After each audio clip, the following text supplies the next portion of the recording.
Welcome to the Startup Grind. Alright, so really what I like to do is just, you've got an awesome story. I've probably been interviewed, I don't know, too many times? Never enough. Right? Never enough. And a lot of the people here are really familiar with that story. So let's start somewhere different. Okay. And let's go to your childhood. Like, what was your family life growing up? And what were your ambitions as a child? Hopefully it was happy, right? Well, if it's not, sometimes that really cracks. So growing up, I am one of 6 children, and I'm actually the middle, and I loved it because it would be like time to do dishes, and I could sneak away. Yeah. And I could hear my sisters be like, "Where's Susan?" And Mom would be like, "I don't care, just get it done," because I wasn't in there. So I actually loved it because there was always someone to pass the buck to or get away. I really flew under the radar, but my dad was a teacher, and he always did odd jobs, and so I grew up working. I had a paper route when I was 12, and he started a floor rewaxing business, which is a skill you never ever need ever again. But I know how to rewax a floor if we need to. All right. Yeah. I can show you later if you want. And so we were always working odd jobs, and I had to pay for everything. Car, insurance, clothes, all of it. And so was that here locally in Utah? No, I grew up in Washington State. Okay. Yeah. Awesome. So at what point did you make it here to the Valley? When I was 23, I'd been living in Colorado. Okay. At Vail, and it's not real life if any of you have ever visited. You snowboard all day and you make a ton of money waiting tables, and it's not real life. Okay. Also, there's 1 girl for every 7 boys, and so that adds to the not real life factor. Right. And I decided I kind of wanted to go to school, and I kind of wanted to get out of Colorado, so I moved here so I could still snowboard and go to school. Awesome. And so where did you end up going, and what did you study? I went to LDS Business College for 4 semesters, and I didn't really study anything. Okay. I took a lot of general classes that amounted to nothing, so I didn't finish my college education. Okay, so LDS BC, and that was it. Yeah. And what pulled you away from school? I just didn't like it. That's fair. I don't like school. I can understand that, actually. I didn't like it. I didn't see the point, and I felt a couple of years later, I found out that you could actually major in this thing called PR, where you're paid to talk to people, and I was like, what? That's not fair. I didn't know about that. But I'd never found anything that I was passionate about, and so I didn't want to do it. Do you see yourself as a rather passionate individual? Yeah, I'm pretty headstrong. I get an idea in my head, and then I don't let it go. So is it fair to say that people either love you or they hate you when they're working with you? I don't know. I don't think people hate me. They might. Not in this room, obviously. Well, who hates me? I don't think I'm polarizing. I like to inspire people to try to work hard. Yeah. That's hard to hate. Yeah. Awesome. So, so you did tons of odd jobs growing up. Were there any other, did you ever think, man, this would be an excellent idea, and sort of in your youth try and go after it at all? No, and I wouldn't say I have an entrepreneurial spirit in that sense, where you see a need in the market, you try to fill the need, you try to build a company around it, you try to figure out how much money you can make from it. I have an entrepreneurial spirit in that my husband, Chris, always says, if you want to see Susan do something, tell her she can't. That's fair. And so if I get it in my head that I'm going to do something, and if there's any opposition, then I like to prove people wrong. And so that's kind of where my entrepreneurial spirit is, that I have never believed that I can't do something. I always believe that I can. That's awesome. is there a moment that you can look back on and really put your thumb down as far as like, I really proved myself and it created more of an identity for you? Growing up? Or like someone challenging you, a teacher, or someone just saying like, that's a good question. You couldn't do it. I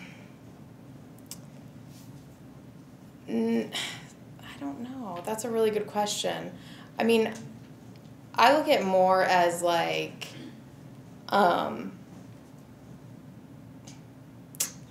mean, who thought that a mom from Utah right. who barely knew how to sew could build $1 million moccasin company, baby moccasins, that no one was right. even buying before I made them, at our kitchen table? I mean, for me, it's not one moment, but it's what we're building, what we're currently building. Right. That I take a lot of pride in. I mean, I might have told you couldn't do it. I wish you would have. In fact, if someone once a week can tell me I'm stupid and arrogant, I would really appreciate it. So, let's get into the moccasins. Yeah. You said you really didn't know how to sew. No. Zero experience, like. So I grew up. My mom made all her clothes, but yeah. I wasn't allowed to touch her machine. Right, and did she ever let you touch her scissors either? No. She had paper scissors. Right. And so ask anyone. I don't believe in paper and fabric scissors. Right. Because I think that's a stupid idea. Who came up with that? Allison. She won't let me. She'll let me use her scissors. So no, she wouldn't let me touch her stuff. But she was able to sew. And she taught herself how to sew. Right. So I thought, well, I can teach myself how to sew. I'm definitely smarter than my mom, because you know how you're stupid when you're young. I know now I'm not smarter than my mom, but at the time I thought I could teach myself how to sew, and I did. Mm-hmm. And so what resources do you pull from when you're learning something new? Do you go to people you know, or do you like to work alone and just figure it out and make your own mistakes? I usually like to do that, or the internet. Okay. Yeah. That is nice that we have the internet now. Right. So mom sewed. Mm-hmm. She was a bit of an individual herself, where she would just do things. Mm-hmm. You seem to have that in your personality. When you were making your first moccasin, like, was there anything beyond just, I want to do this once, or were you thinking bigger from before you made that first moccasin? No, I wasn't at the time. Okay. Yeah. So what lead me through the series of events that led to this like vision growing from something very, very small one-off to much bigger? Well, I think anyone who's sold online, well, maybe I'm speaking for myself, but I was putting out a bunch of stuff. Like I had been sewing bags and baby quilts, and I had been at the farmer's market and craft fairs and online and just hustling, and so I kind of knew the system online for a handmade seller to be able to get the word out, get it online, and have someone buy it. Yeah. Like I knew that system. So I put my moccasins on, and the system was kind of like, post it on your Etsy shop, put it on your blog, because there was Twitter came around a couple years after I'd started. Okay. And wait for people to come to your blog to see it, and then they would then go to your Etsy shop and buy it. Okay. And so I put my moccasins on my blog, and people were instantly like, where can I buy these? And so I thought, well, I guess I could sell them. And they were awful at first. They were not good. What was awful? The quality, or? Oh, yeah. Nicole, yours always broke, right? Yeah. Loyal. Yeah, customer. but they were cheap, and What were you selling them for at the time? 20, I think. I bought it for 20, yeah, and then 30, and then 45, and then I realized, wait a minute, if I work with my margins here, we can build a business, and so we raised them to 60. Awesome. I did. I say we. Me and the mouse in my pocket. Yeah. Okay. So at what point did you realize that you can't do all the sewing yourself, and did you have to start like bringing in others? Yeah, I had like a nervous breakdown. Yeah, it was like serious. Okay, so let's talk about that. Like, Yeah. What pressures? Because for me as an entrepreneur, I'm very emotional, and I find that when I can hear about others' experiences when it was hard, I really identify with it, and I'm sure that others here would really appreciate if you can talk about maybe some of the not so pretty moments. So what led up to that breakdown, and what came of it? So I don't remember exactly. It was right after the summer, and my husband at the time was still working full time, and I was working out of our basement, but I was also had the kids full time. Yeah. And so I do, and as women entrepreneurs, and I don't like to pit women against men, but if you're starting something from home, it's really hard because you still have to, it was like I couldn't keep the house clean. I could barely keep the kids alive. Yeah. And then I would stay up till 2 or 3 every night sewing, and then I'd get up at 8 and do it all over again. And so I was going off very little sleep. I'm pretty sure I was eating a ton of my emotions at the time. I was. And one night there were other factors going on, but it was a hard night, and I cried myself to sleep. And I don't do that very often. Right. I'm not really a crier.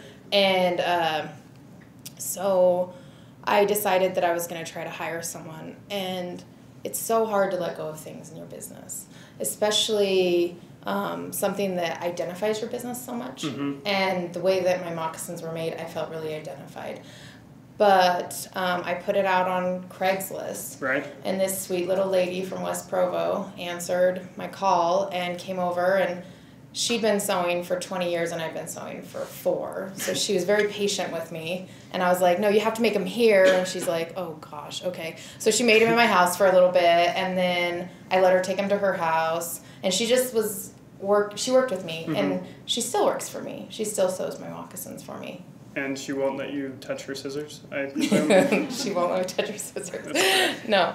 And but here's the thing is that, and this is, everyone knows this, you cannot be the entrepreneur and the technician in your own business, because the two have competing desires and the two have competing wants and needs and goals, and so one of them's going to win. And if your technician wins, then your business is not going to win.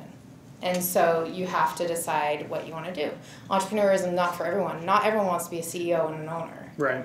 Some people just want to sew or make stuff, and that's fine. There's nothing wrong with either, but you can't be both. So what decisions, how did you make the decisions of what to give up as you were, those things that identified your business most? How did you either convince yourself or just never actually let go? Yeah, I still have a couple things that I don't let go of. It's just when you get an order and you're pissed because the thought of doing what you have to do is frustrating, and you're mad at the customer for actually purchasing your product. That's when you have to give it.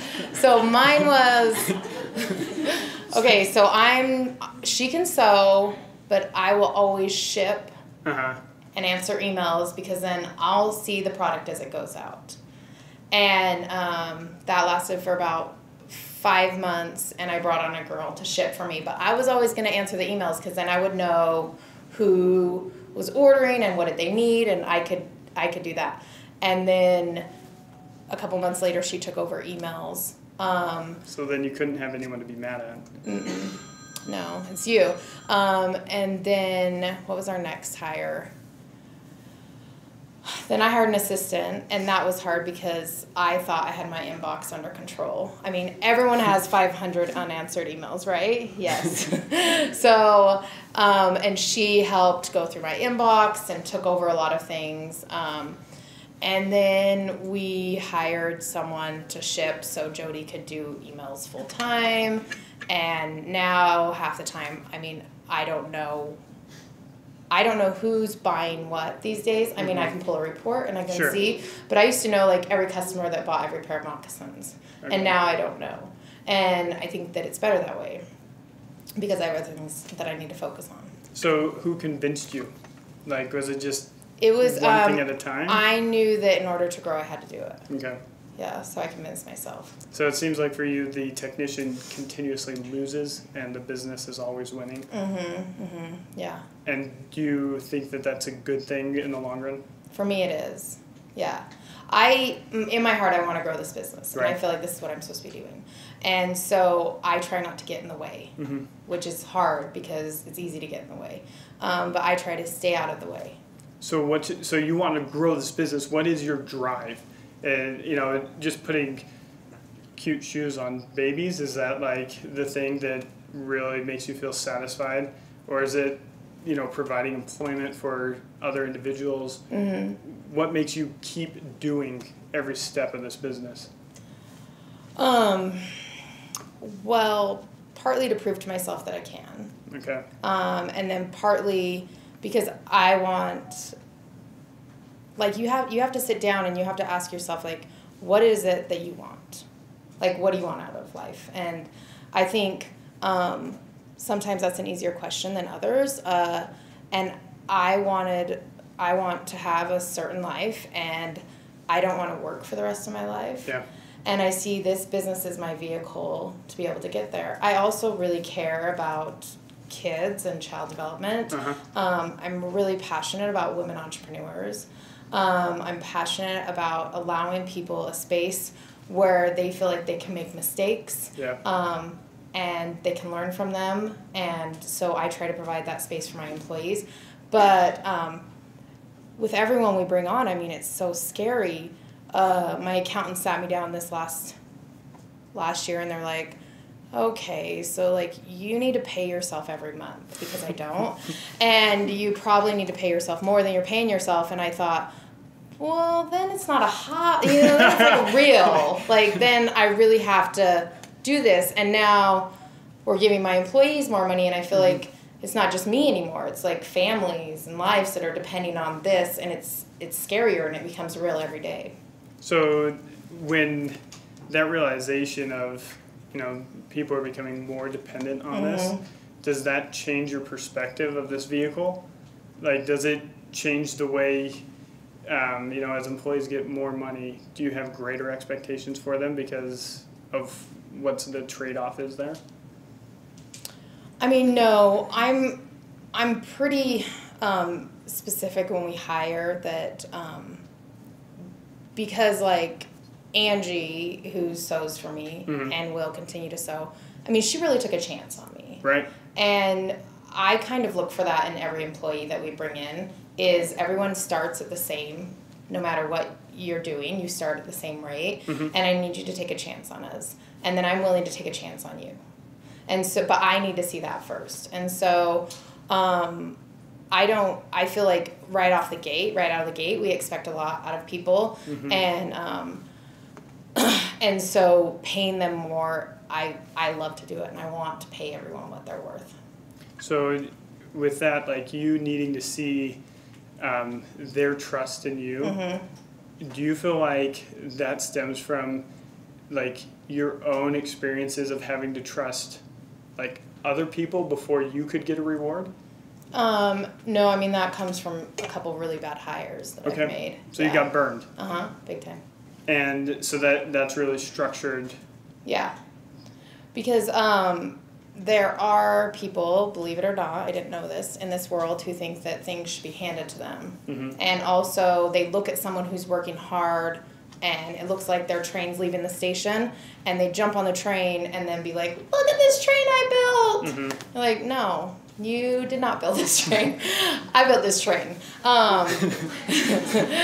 So and hires, I mean, bad hires are the worst because they fester and grow. And I got some really good advice recently from one of my board members who said, you need to look at like the people in your business right now as like the molecules that are going to make up the DNA of your business. And as your business grows, they're going to divide and multiply and divide and multiply. And the attitudes and like little nuances and craziness that you're building now, that is going to continue in your culture. And if you don't cut out the bad now, then you're going to have a bigger problem.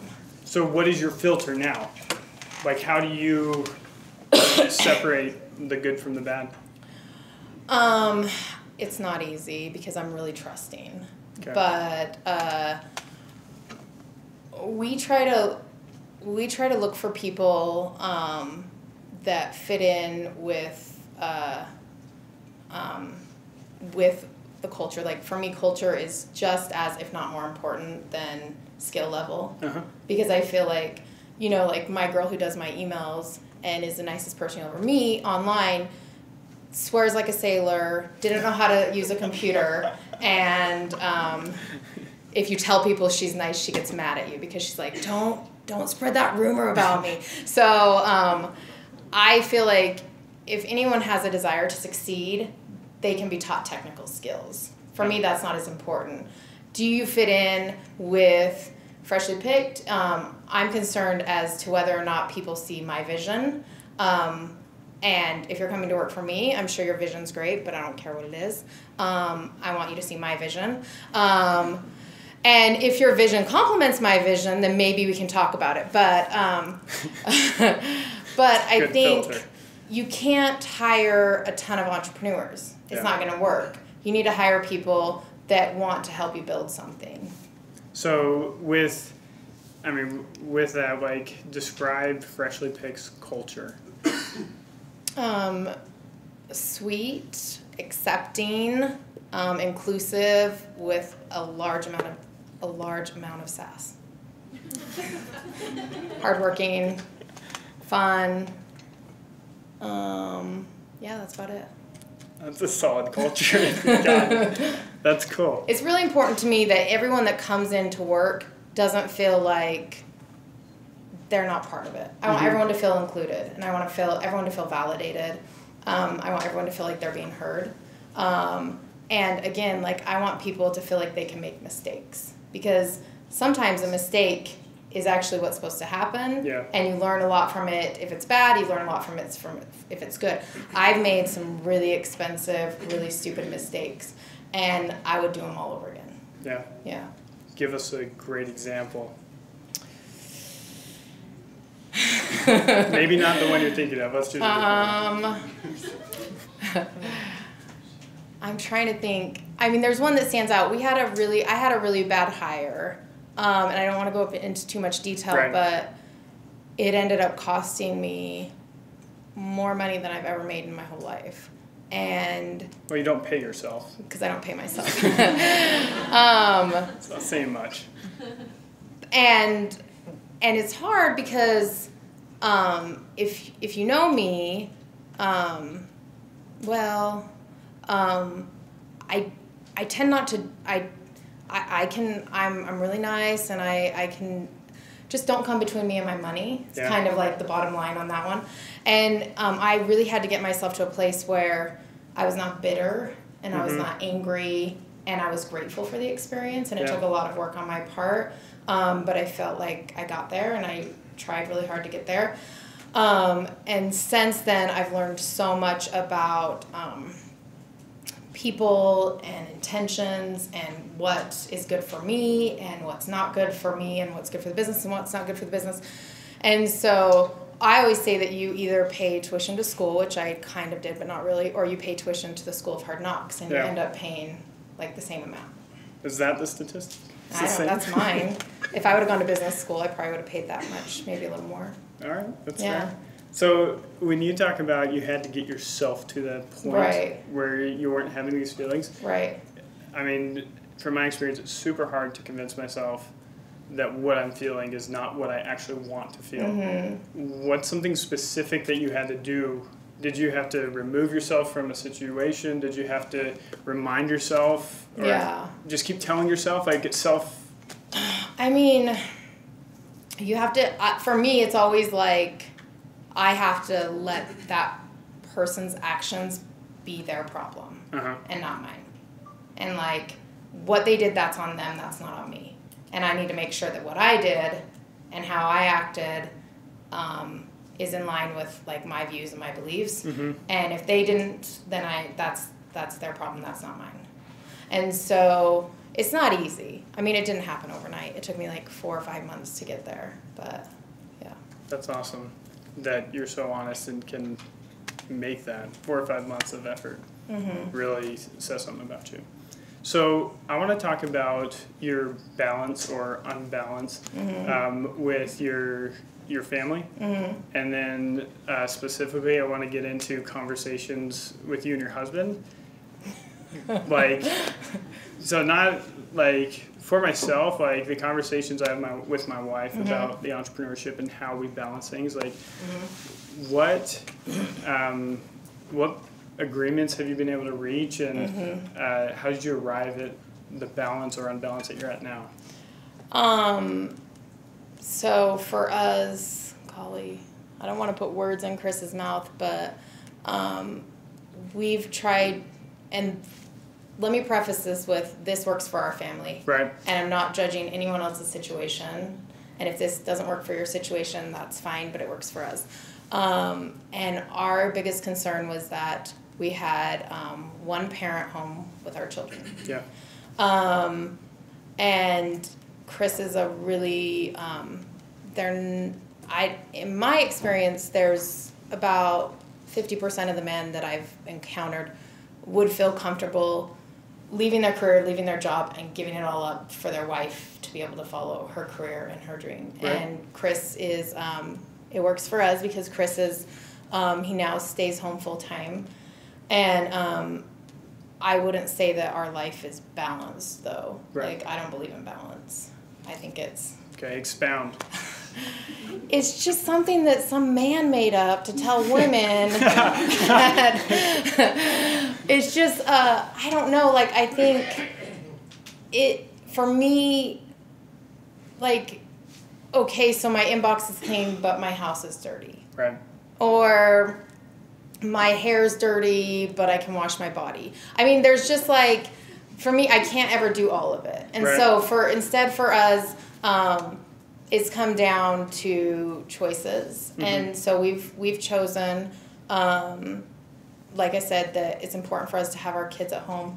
And so I make choices for everything that I'm asked to do or everything that I can do based on that. So sometimes I go out at night to an event and the business wins and my family loses. Like, it's not, I can't do both.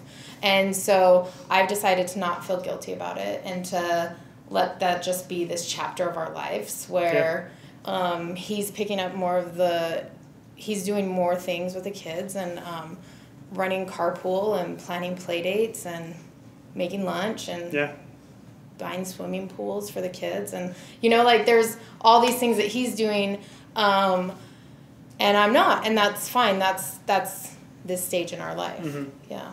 So how do you set the priorities? Like, I'm not talking the big overarching, like family is number one, but how do you decide between the business activity or, you know, potentially a play date or... I mean, it goes back to most of the time the business wins for me. And it's, I try to do it on a week-by-week basis. Like, I'm not going to do things 4 or 5 nights a week, but some weeks are busier than others and some months are busier than others. I mean, leading up to Shark Tank, I don't think I was home one night, but that was just a small part. And then now I don't go out very often.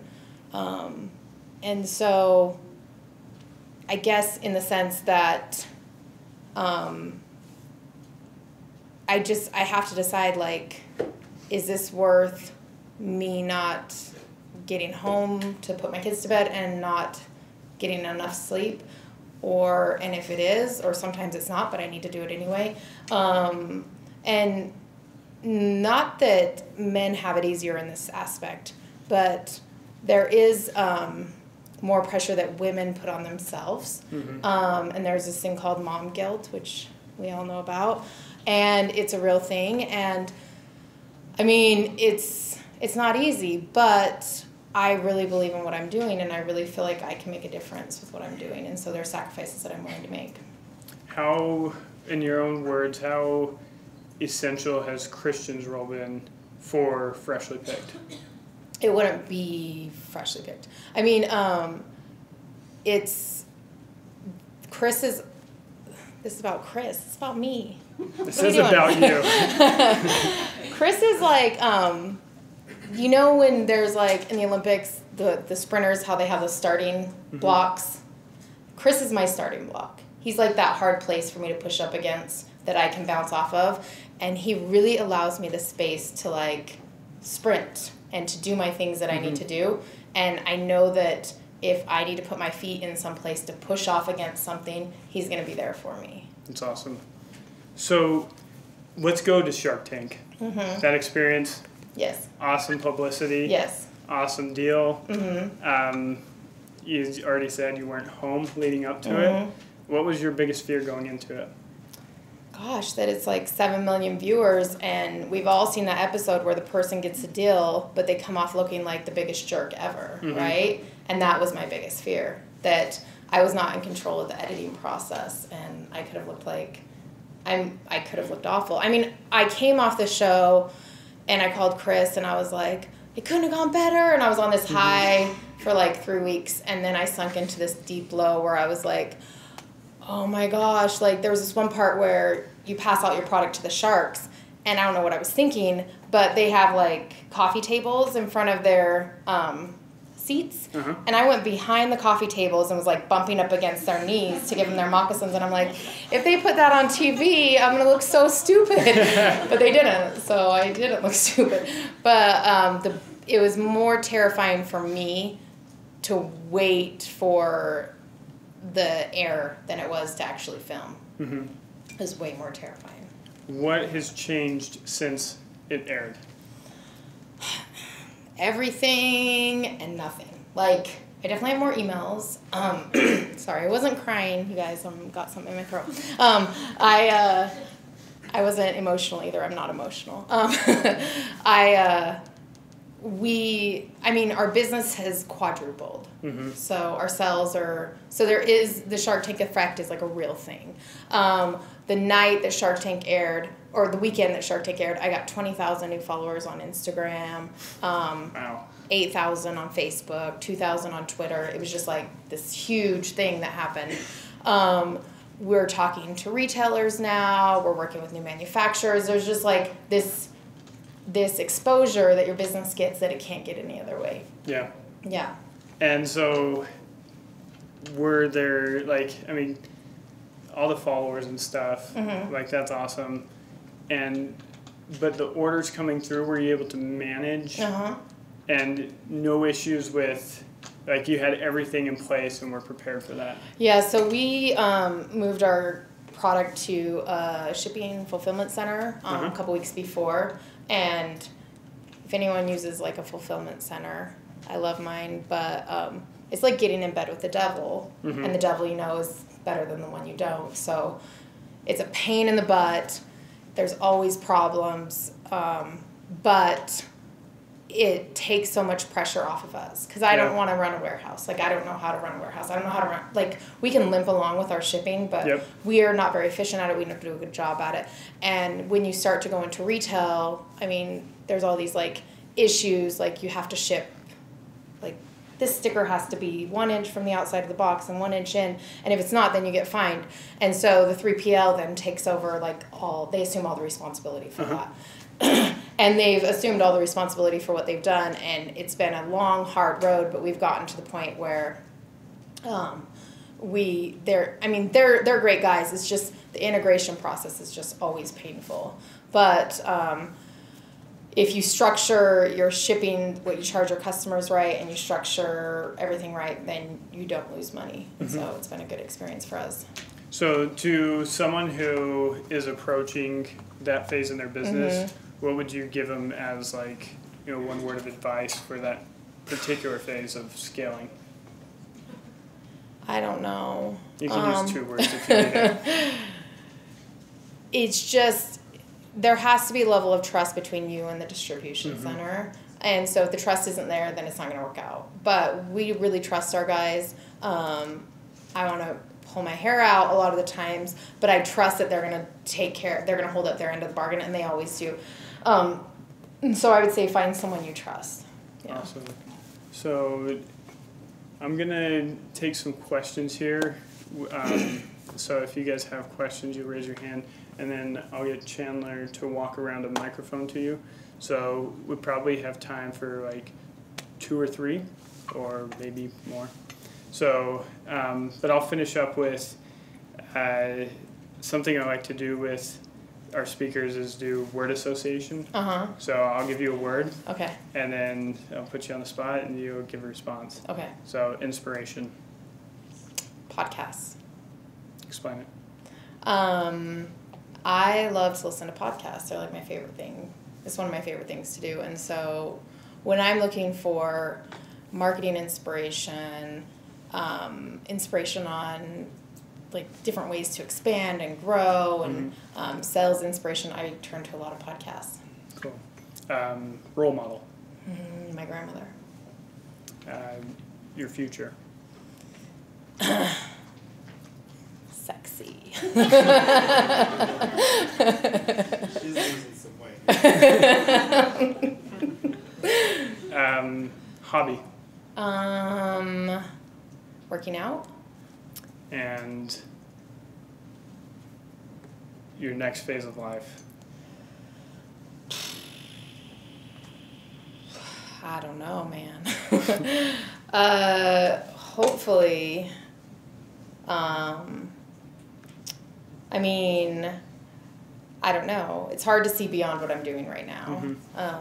So hopefully my next phase involves carpool and running the kids back around town and really like doing that kind of thing. Okay, so take a minute and speak specifically to the women entrepreneurs in the room. What do you have to say to them, and what words of wisdom would you impart?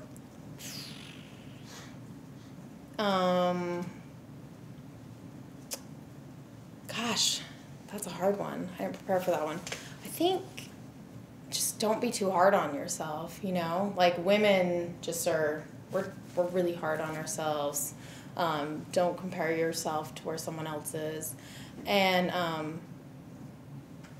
allow yourself the space to like make mistakes and learn from them. But like really give yourself a break. Like you can't do it all. No one can. So. Awesome. Guys, let's give it up for Susan.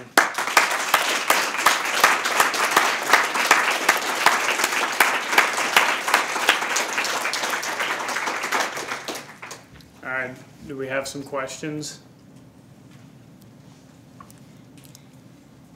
Let's get a mic to you for the video. On the bottom. Oh, she did? Okay, I'm going to start back here.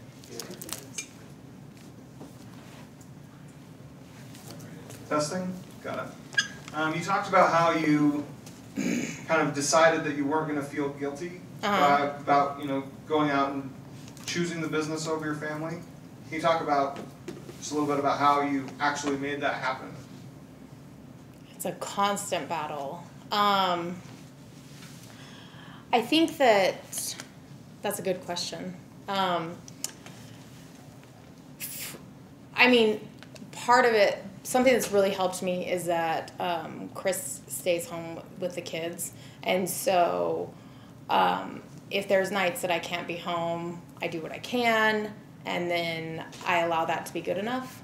And so I think just allowing the effort that you're putting in to be good enough and not laying in bed thinking, oh, well, I should have told her this, or I should have kissed her goodnight, or I should have done that. And just realizing that, like, I grew up with a lot of really strong women examples, like, and it was, my grandmother never sat me down and, like, gave me her philosophies on life, but the way that she worked and the things that she did, I knew what was important to her. And so I think that allowing what you're doing to kind of be louder than what you're saying is a good, for me that works. Awesome. Who else had a question?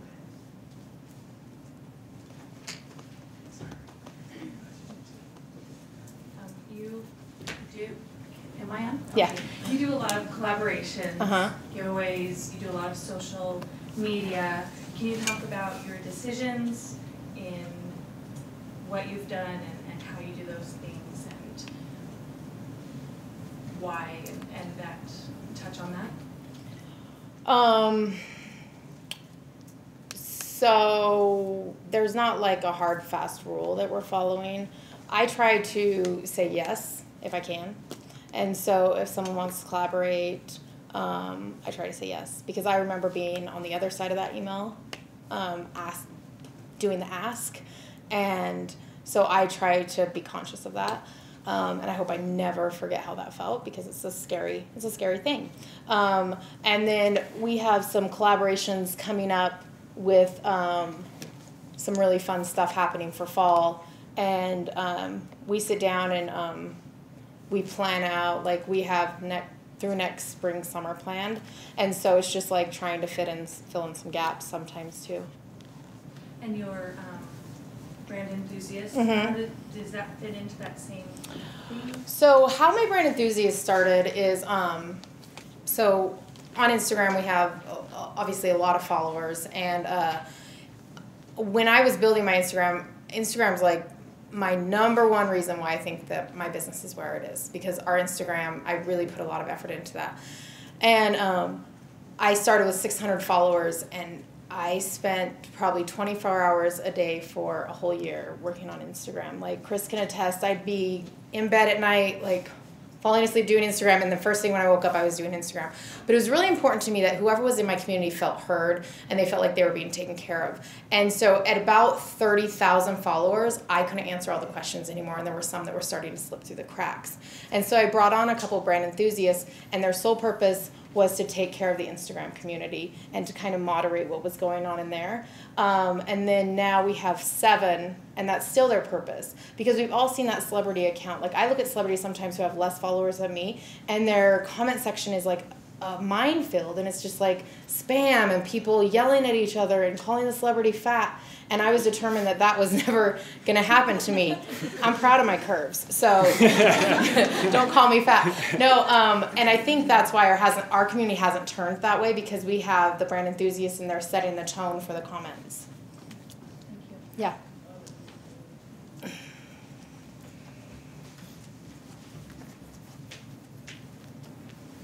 Okay, so my background is I have a wife that has amazing business intelligence and everything.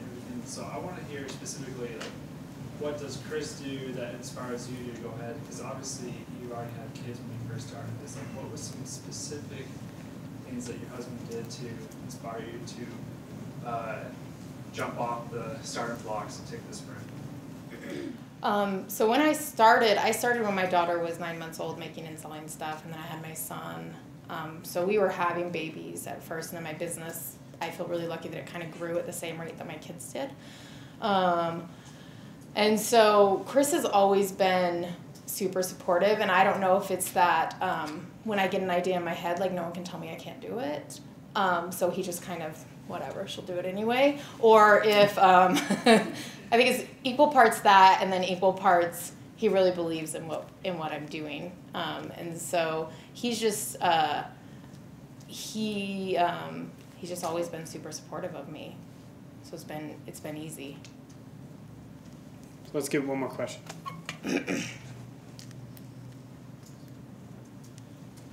So I think a lot of entrepreneurs run into, as soon as you start a business, you become the CMO and the CXO and the CFO and all the different functions.